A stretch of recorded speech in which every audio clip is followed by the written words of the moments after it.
Thank you so much.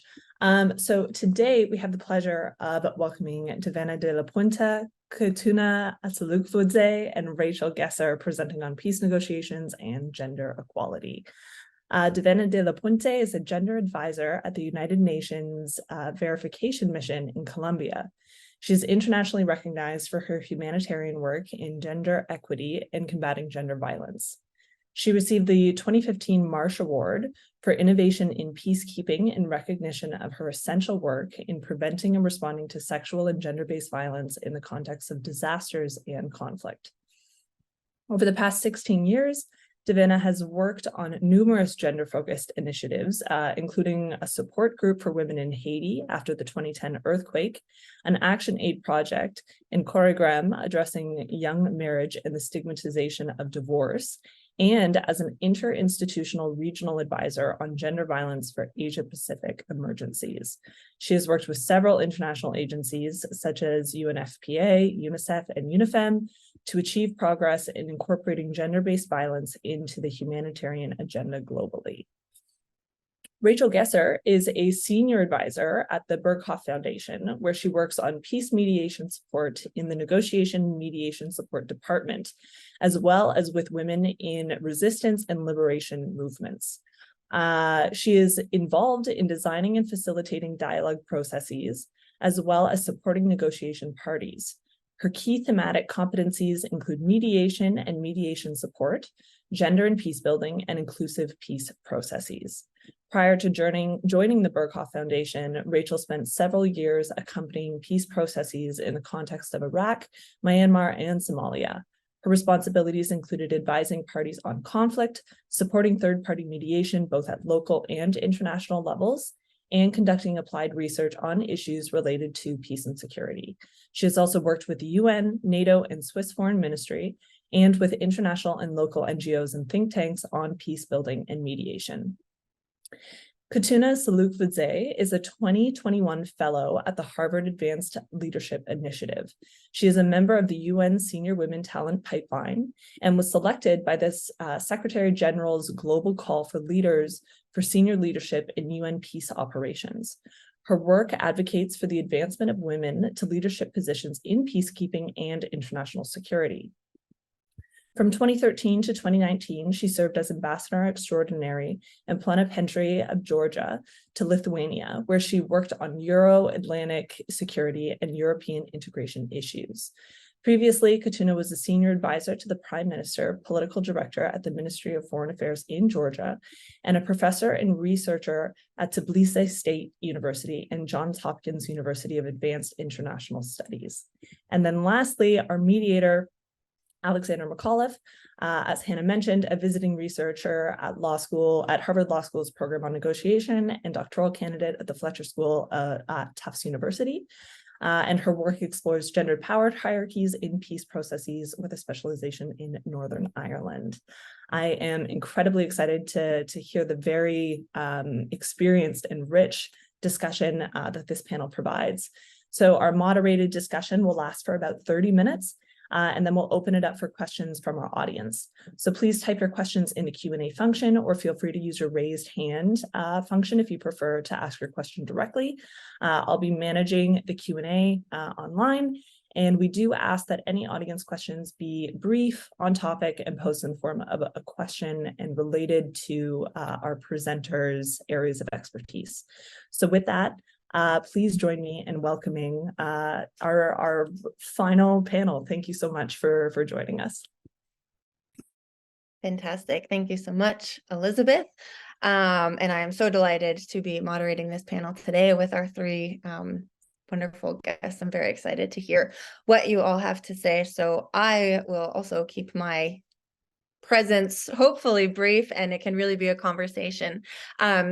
So to start, I think for our audience, it would be a helpful starting point to hear about how each of you think about WPS. What's your women, peace, and security? What's your entry point for thinking about these questions about gender equality, and how this relates to negotiations and the peace processes you've been involved in more generally? And I believe we said Rachel would go first. Yes, I'm sorry. Of course, happy to do so. Good afternoon, good evening, good morning to you all. It's a great pleasure to be with you today, and a great pleasure to share that panel with Khatuna and Devanna. I was looking at the program you students had, and I really feel that that's exactly what I want to do next year. So don't be surprised if we're jumping to be actually on the other side of the screen and listening to this panel next year. So to your question, Alex, at the Berghof Foundation, and I've been with the center a few years now, but also all across my career, the last 15 years working on peace and security, I've been wearing gender glasses all along, and I've been working on including women at levels and at all the different phases of peace and conflict resolution. I would like to give just 3 illustrations of what it means concretely today for us at the Berghof Foundation. I'm just going to share 3 projects we are currently involved in, just to maybe illustrate a little bit what it means, WPS or gender mainstreaming in peace and conflict resolution for us today. We are facilitating and hosting a network of women in resistance and liberation movements. Some people would call them non-state armed groups. So we are hosting women in or associated with those groups, 9 groups around the world. And we are accompanying those women before they are in any type of talks, during the talks, and after the talks. And I think that's already a pretty interesting way of looking at this issue. So really all across the spectrum, the conflict or the peace spectrum, we are accompanying them in those different phases. But also we're not only interested by the key female negotiator who may be sitting at the table, whatever that means, and we can unpack that. We are accompanying and supporting women in all kind of formal and informal roles in those armed groups or associated with those armed groups, part of civil society, and really all across the levels, and referring to those famous tracks that we still go back to, and the famous pyramids. We try to really support women all across those tracks, and really linking those tracks to make the process as inclusive as possible. So that's one example of work we do. We also are involved in some context more deeply. Ethiopia is an example of this. So there we would work with women at the national level to support their involvement in the potential national dialogue in Ethiopia, but also looking at what it would mean to have gender mainstream all across national dialogue in the country.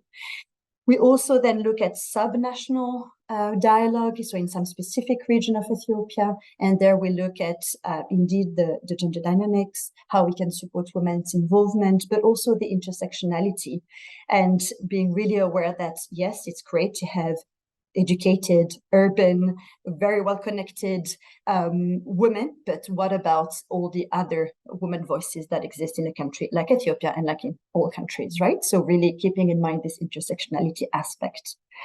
And lastly, a last example is a project we have around women insider mediators, and we are looking at peaceful protest movement in conflict context, and we're looking at the role that women are playing in those peaceful protest movements, because many of us had that gut feeling that maybe women are playing very interesting roles in those peaceful protest movements in terms of negotiation, mediation supports, and that maybe there was an untapped, resources there in comparison to armed resistance, and that maybe was worth exploring and unpacking a little bit that triple nexus. So gender, peaceful protest movements, and conflict context. And we are currently finalizing research around those topics, and I look forward to sharing, more findings around this pretty innovative topic. And we hope to then move to practice and support, if and when, useful, women in those processes. So I'll stop there. I'm happy to, of course, follow up on any of those points. Thank you so much. Fantastic. Thank you, Rachel. Khatuna, do you want to give your own brief background next? Sure.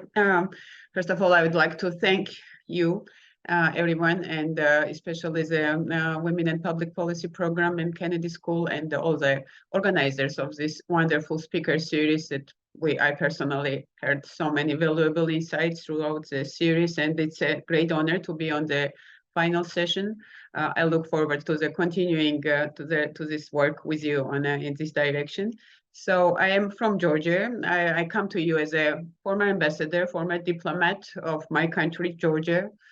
now I am a fellow at Harvard University, 2023 fellow, and continuing next year as a senior fellow. I'm working on the project that's specifically focused on the women in international security, and my proximity to this issue for me comes from my experience. First, as a reformer, a member of the reforms team for my country, Georgia, working on reforming the country from the post-Soviet failing state to the functioning democracy, and then later as a diplomat, working on the international security, NATO integration, Euro-Atlantic security, the aftermath of the 2008 Georgia-Russia war, on the game changer EU summit in Vilnius that had so much important outcomes for Georgia and Ukraine. And through all of that, I could see the first hand what it means to be a woman, to make it to the negotiation tables, to the hierarchy of peace and security in international settings. I could tell you a couple of anecdotes about the bias and perceptions, such as, for example, my husband was mistaken to be ambassador and not me. And yes, that happened. Or the bias at the negotiation table in diplomatic negotiations. So what I learned is that about the ingrained, deep-seated perceptions about the woman and about the women's skills and abilities to be leaders and decision makers in the international security, peace, high-level diplomacy, so-called high politics, which is historically and structurally male-dominant, and rarely allows women's point of view, women's discourse or value systems in it, as opposed to the low politics that we have seen has a higher representation of women, and from country to country, you see much more female participation in spheres of industry, trade, economy, etc. So it's so interesting that I was just recently, just yesterday, I read a piece in the New York Times about the pioneers of the artificial intelligence and machine learning. One of the spheres that now is becoming the part of high politics because of its importance and its ability to maximize the power.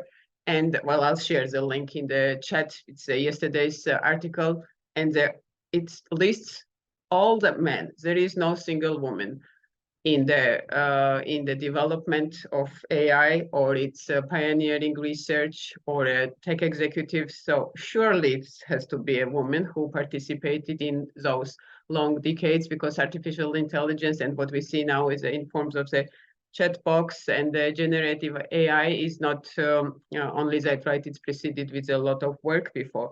So my question is, how is it overlooked? And it's really shows the perceptions to me. So back to my profile. So more recently, I've been involved with UN gender inclusive efforts. And we all mentioned several times there in UN Security Council Resolution 1325 that really was a transformative moment for WPS, and it is true that there is a lot of progress compared to the year 2000 in that, and this particularly Secretary General of the UN it's been a commitment to address the gender parity issue in peacekeeping. So one of the most important initiative was this global call for leaders and women in senior women talent pipeline in peace and security that I became member of, and it's a very important initiative in supporting raising the profile of women for peace and security. So all this is my entry point for the WPS and my current project at Harvard, which is a Women in International Security Social Impact Project. It is designed to have a specially dedicated initiative at the academic institution based on my own personal experience in both on academia and policy making, and also the wonderful resource of stakeholders and the convening power of Harvard.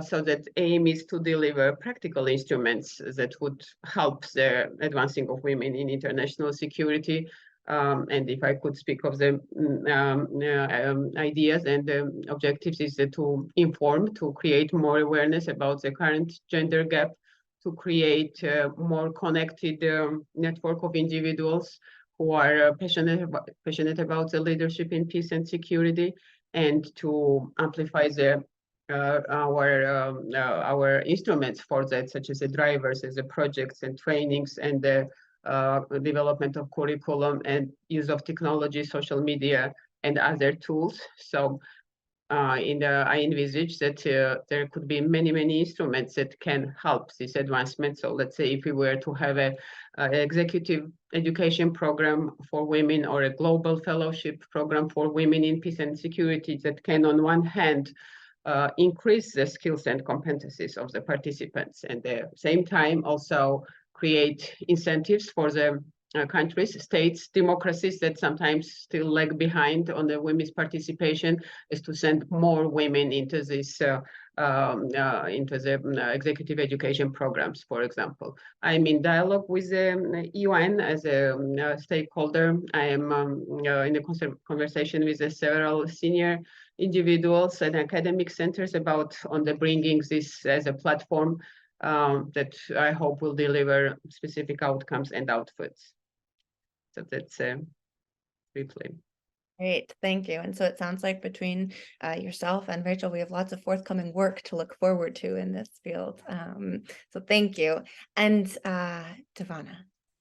Yes, well, first of all, I connect with the other works from Khatuna and Rachel to thank you for bringing this space. I think there's a lot more and constant need to bring the academic side and practitioners, and then how we complement each other, because it's a very quickly evolving field that I think sometimes we need to quickly advance, and from the academic perspective we can gain more from the research and the theory that sometimes we don't get to at the field level. But I think what I wanted to do more in my few minutes introduction was more reflect on the Colombian peace processes. Because I think it will gather some of what Khatuna is doing from the women in the negotiation teams and senior mediators, and also from Rachel, especially what she was talking in terms of the research and the work, for example, with women combatants and former combatants in our case. And the mission has been working, it's evolving. So I wanted to just show you more with the slides, just because it's so complex at the moment, the mission, that I don't want to get people lost on what I am talking about. Just give me a second. I'm trying to see how do you go from here. Okay, so basically, as you said, I'm the gender advisor at the UN verification mission. Sorry, I think, are you seeing the, yeah, are you now seeing? Yes, we're seeing this presenter view, so we can see the notes that note. But if that's okay, I mean, that's okay. Yeah, it's just we're more used to with the Teams platform, not so much with the Zoom. So I will just do this one. But basically, what I wanted to tell you more, what we do here is we are, just so you know, a special political mission. So it's a bit different than other contexts where you have a UN peacekeeping mission, although we are sort of a hybrid special political mission and a peacekeeping mission. This was at the request of the government and the FARC-EP when they signed the peace agreement in 2016, that they will have a sort of third party to monitor and verify the ceasefire that was being signed, that it was a permanent ceasefire, and also the lay down of weapons of the FARC-EP. This meant, as most of you might know, there was a huge number of women former combatants at the time. 30% of the guerrilla component of the FARC were women. So that meant that all the structure and the development and design of the ceasefire needed to have a strong gender component. It was a tripartite mechanism, which is new in the system, because it was a mechanism composed by the FARC, by the government, and the UN mission. So we developed gender focal points at the national and the regional level to make sure that the ceasefire monitoring, which included hostilities around sexual and gender-based violence, had a gender component. And this has been maintained for the past 7 years. So it was a very interesting work being done at the field level, where you had, women, former combatants sleeping in the same tent than women from the public forces. And it was a very interesting process. And unfortunately, we didn't document enough of what happened at the very early stage, about how also women come together with a common agenda at that early stage of the process, because both of them recognize that women's rights was an issue in the areas where they were being demobilized. We also monitor and verify the reintegration of former combatants. So strong work has been done with women from the FARC guerrillas, and actually in one of the meetings that we had at the very early stage with Victoria Sandino, who was one of the main leaders, we traveled to Uganda to meet other women former combatants. And I think here is something that, you know, as much as you have also participation of women in the guerrilla forces, but then at the end of the day, once they sign and they are signatories of this agreement, what happened with their leaderships? And, you know, they come into a patriarchal world where no matter how much attention they got, at the end of the day, they felt that the power still relies in the men leaders and not the female that combated as well in the guerrilla forces. We monitor and verify security guarantees, which is also in the chapter 3 of the peace agreement. And this has been key, particularly around women human rights defenders. In Colombia, unfortunately, we have a phenomenon of the killings of human rights defenders and also the killings of former combatants, because there is still an ongoing conflict in the territories and territorial control. So what we have seen since 2016 is that although women sort of came to the public light as women leaders, social leaders in their communities, now because the security guarantees have not been in place, many women are actually leaving those places of public recognition because of the fear of attacks, and many of those attacks and threats have a sexual component. And the ones who are the most under vulnerable conditions in terms of leadership have been women from indigenous communities and Afro-Colombian communities. So this has been also a strong work that we have been advancing, and the Security Council keeps reinforcing about the need to have the security guarantees for women's participations. Now we have are also being given the mandate to verify the restorative sentences for the special jurisdiction for peace. So this has been interesting in the sense that recently the special jurisdiction for peace in Colombia has decided to open a macro case on conflict-related sexual violence. And it's a very interesting context when you are already dealing with the transitional justice, but still there's an ongoing conflict where sexual violence continues to be used by the armed groups. So, you know, this talks about what is the trust of women around peace processes if you don't have, you know, an ending of conflict-related sexual violence. And also we are looking now into the comprehensive rural reform with the chapter 1, the ethnic chapter, but most recently with the National Liberation Army, we are also again back verifying the ceasefire. There is a temporary ceasefire until February 2024. And just in that sense, what I wanted to really capture here in this timeline is that, you know, you have the Women, Peace and Security agenda happening in multiple phases of the peace processes in Colombia. So we have an ongoing peace agreement implementation from 2016 that most of you know that it has been one of the landmarks globally in terms of women's participation and gender inclusion, which resulted in more than 100 gender provisions. Just so you know, this was not a given. Women were not at the table from the beginning. It has to be, you know, 4 years into the peace negotiations where there was a demand from women's organizations with support of the international community that women needed to be at the peace dialogue.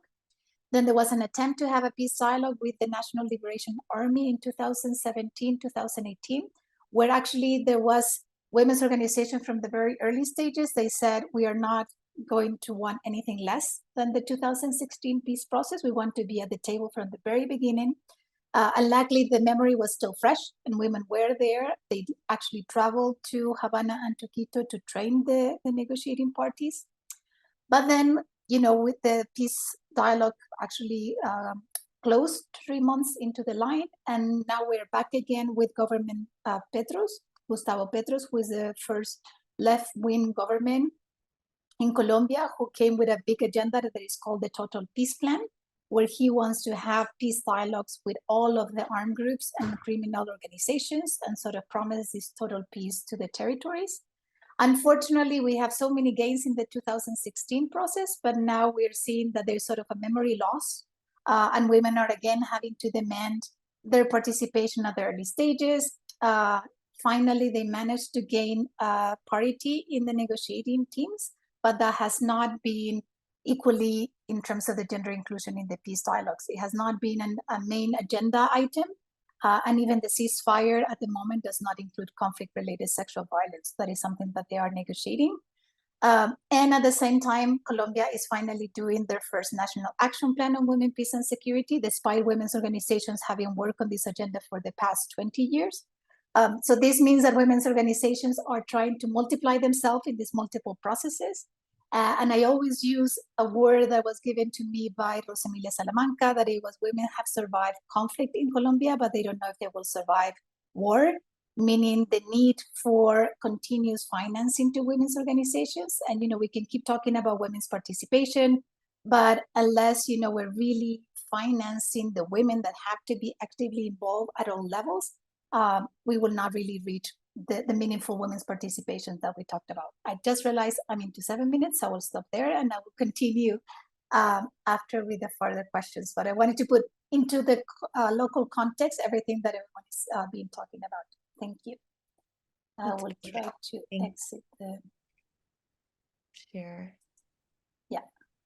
Thank you. That's an excellent overview, and I think a really perfect segue, because I wanted to pick up on what you mentioned about this juncture perhaps between practice and academia, and what we're talking about in academia versus what's actually happening on the ground. And one of the themes that's, I think, really been prevalent in this speaker series is trying to move beyond this conversation of just inclusion, that if we get women in the room, something different will happen, while also recognizing that women being in these different spaces is critically important.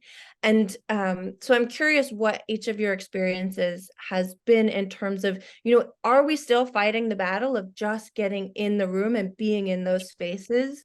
Or what are, how are you seeing these tensions or challenges on the ground?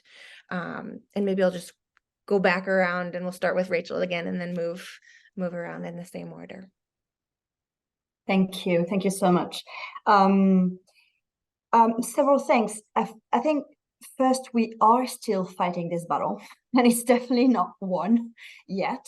And while preparing this talk, I was just reading it again, and I'm just going to share with you all because I think it's such an important sentence from Simone de Beauvoir. And she said, never forget that all it takes is a political and economic or religious crisis for women's rights to be called into question. These rights are never taken for granted. You will have to remain vigilant for the rest of your life. So that's a rough translation. And I think it's just, extremely important to keep that in mind. So indeed, it's not, and maybe will never be totally, there. But of course, it's not, that's not the only thing. So yes, we're still, fighting to get more women in the room, but it's also about what are we talking in those rooms? It's also about the format. Why are we so focused on the peace table? What does it even mean, the peace table? And there's this beautiful book from Sir Williams around being in the middle by being on the edge. And I think there's a lot of reflections around indeed why all this focus about the top of the pyramid, the peace table, and actually where are the decisions taken, re-exploring the formal and informal spaces, and in that sense, the roles of women. So to me, it's about indeed the quality of the participation. Yes, numbers matter. And I mean, there's lots of research demonstrating this. So yes, numbers, but then the quality and the support.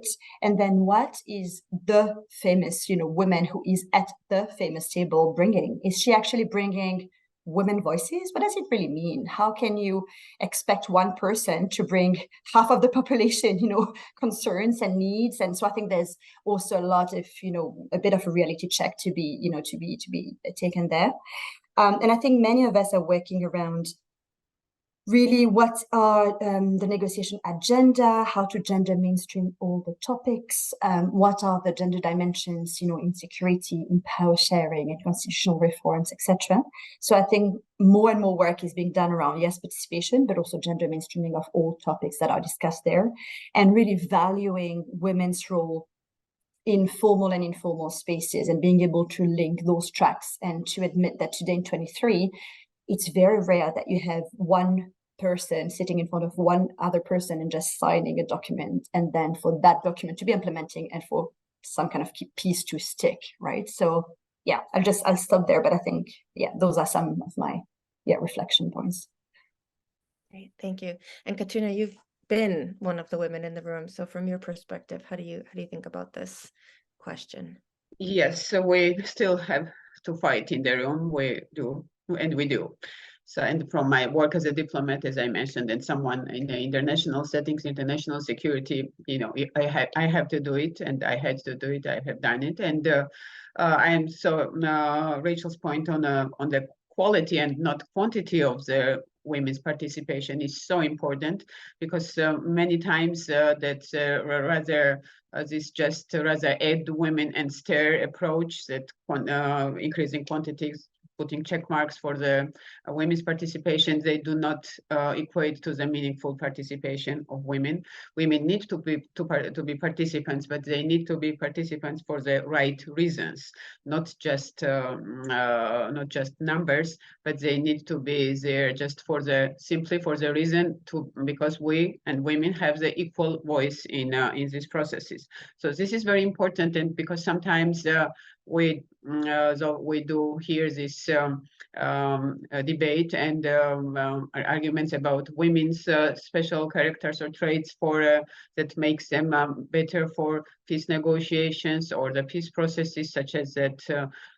Most of them, of course, are the gender stereotypes, such as women being more caregivers for the community, or for more emphatic, less competitive, and less aggressive.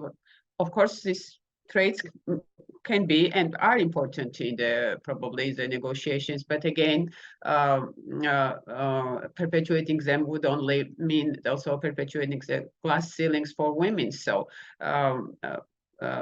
fighting those gender stereotypes is very, very important in fighting for the equal participation and shortening, eradicating this gender gap in when it comes to women, peace, and security. And then, of course, when you look at the research, you see, and we have mentioned several times, and I will not go now into this data about 13% only of women in the peace negotiations, and 6% only as signatories, and 6% as mediators. And that's a data that spans over 2 decades. Even in the international security and peace organizations that are responsible for peace and security, especially the UN, in the aftermath of the 1325 and all the processes that followed. If you look at the participation of women in all levels in the peacekeeping missions and peace buildings, you see that there is still a huge gap there. Even at the UN Security Council resolutions, the trend compared for about 10 years ago with references to WPS is going down, which is not that what we expect after the 1325. Just one look at also other data, such as the UN General Assembly presidents. Only 4 out of 78 presidents have been women. Only about 30% of the representatives in the Security Council are women, and so on and so on. And this is particularly stark data when you look at other research that we all know, you've seen, and I've seen from our personal experience, but more importantly, it's supported by the research that actually when women are at the forefront of the peace and security, the peace is much more likelihood to endure, it's longer, and it's more sustained, such as Council of Foreign Relations reports that shows that women's participation actually increases the likelihood for the peace to last longer by 35%. And the very recent Women in the International Peace Index, which has a wonderful data on what's a correlation between women's status in their countries, in their society, and their preparedness to face the current challenges, such as climate change and others. And it shows that women's status is more relevant than, let's say, the country's GDP for this preparedness of the states. So yes, tackling those gender biased norms with the real commitments and not on the just with the real actions, and not just commitment is probably the way. Absolutely. And Devanna, I'm curious, as Rachel mentioned on this topic of what table, whose table, why are we focused on this, peak? And I think implementation is often kind of the forgotten child of these conversations of women were in the room in Colombia and the Colombian peace process, and what has that meant and looked like as someone who's really involved in the implementation of these, groundbreaking inclusion in many ways. Yeah, no, I mean, first of all, I agree with both Rachel and Khatuna that yes, we are still fighting to get women at the table. In general, I think that's something that you feel after all so many commitments and resolutions, why is still an issue? And as I agree with Khatuna, I think we have to do more research in terms of the biases. They especially, I have found when at the early stages of the, negotiating ceasefires and you're starting the initial talks, and it's like, no, gender, let's bring it later because this can disrupt the negotiations. And to be honest, I haven't found research that sort of prove that bringing women or gender issues at the early stages actually jeopardize the negotiations. I think all research actually shows the contrary. So why is it that we're still sort of using that argument when it doesn't have any base for research? So I think we need to continue arguing that the research is actually showing the other way. And it might be more in terms of the biases, but also I think in terms of bringing gender expertise at the early stages, because sometimes it can be, for the person who doesn't have the expertise to say, well, it's too sensitive.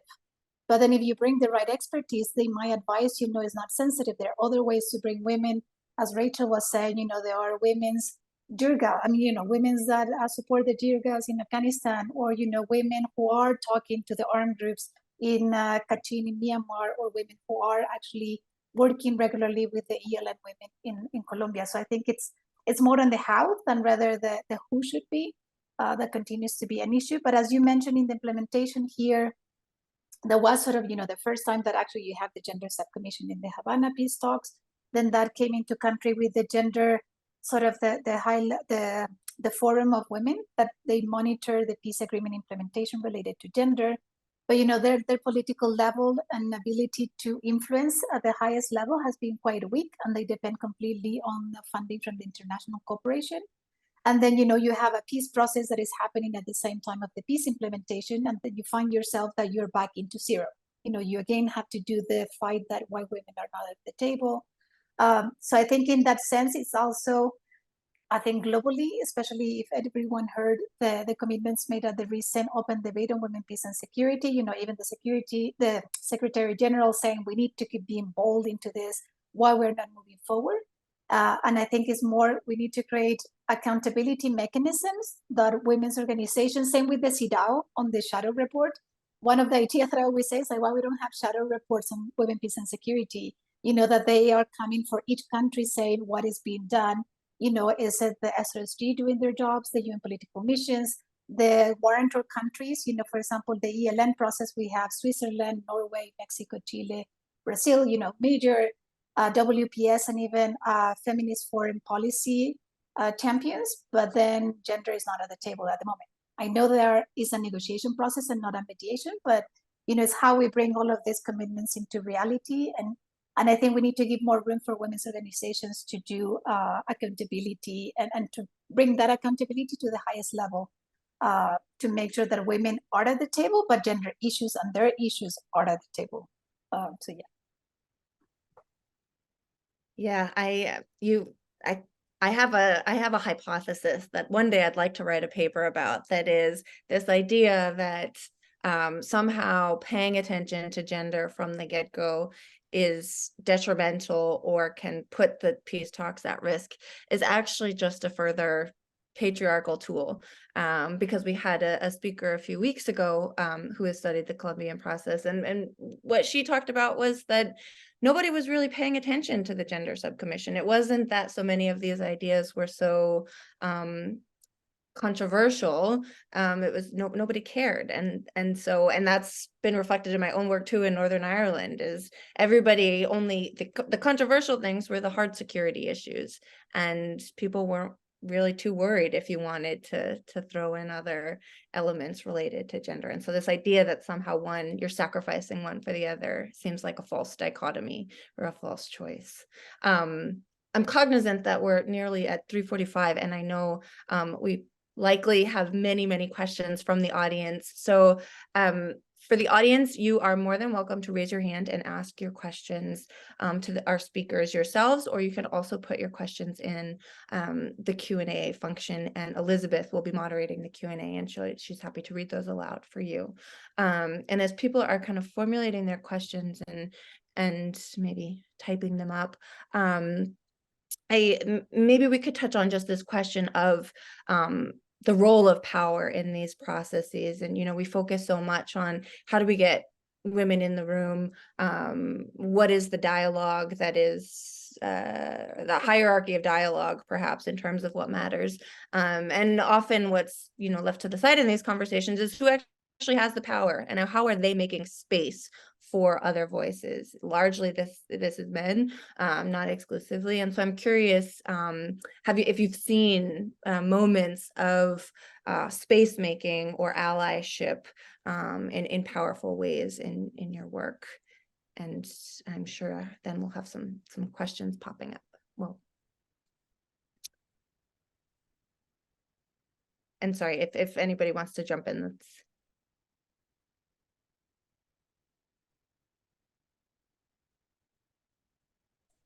I can just briefly talk. Oh, sorry, I think Khatuna, you were going to go first. Go. Please go ahead. Okay.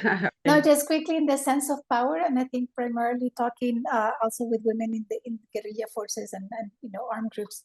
I think we also need to understand how power plays and how they themselves have their own time and space to decide, how and when they're ready to bring some of these issues into the agenda. And I think we need to be very aware of those power dynamics. I mean, it's a basic.